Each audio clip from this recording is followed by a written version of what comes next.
Welcome back. Breaking news. Choreographer Johnny కేసులో కీలక పరిణామం చోటు చేసుకుంది. జానీపై పోలీసులు ఛార్జిషీట్ దాఖలు చేశారు. ఇందులో పలు విషయాలను ప్రస్తావించారు.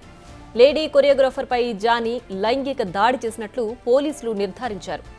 ఈవెంట్స్ పేరుతో ఇతర ప్రాంతాలకు తీసుకువెళ్లి లైంగిక దాడులకు పాల్పడినట్లు పోలీసులు ఛార్జిషీట్లో పేర్కొన్నారు.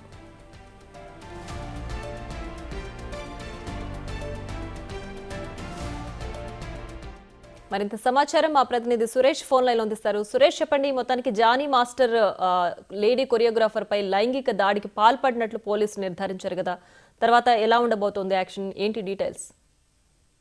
జానీ మాస్టర్ కేసు నార్సింగ్ పోలీసులు ఛార్జ్షీట్ దాఖలు చేయడం జరిగింది. ఇప్పటికే ఆయన బెయిల్ పై బయటికి రావడం జరిగింది ఇదే కేసులో. అయితే ఎవరైతే బాధితురాలు ఇచ్చిన ఫిర్యాదు మేరకు పోలీసులు ఇన్వెస్టిగేషన్ చేసి ఛార్జ్షీట్ లో అనేక అంశాలను కూడా పొందుపరచడం జరిగింది. అసలు ఏం జరిగిందనే దానిపై పూర్తిగా విచారణలో జరిపిన తర్వాత వెల్లడైన ఆధారాలు, ఎవిడెన్స్ వాటన్నిటిని కూడా కోర్టుకు సబ్మిట్ చేయడం జరిగింది.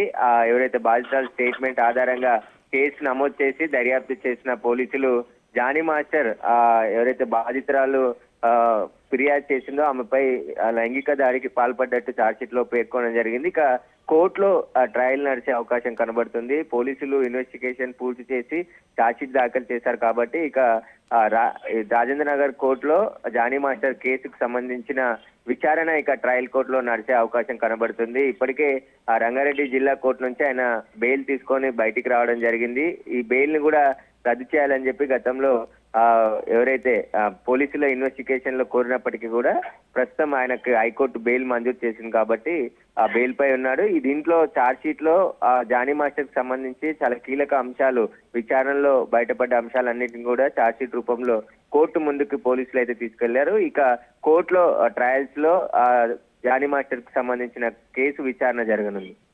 Right Suresh, thanks for the updates.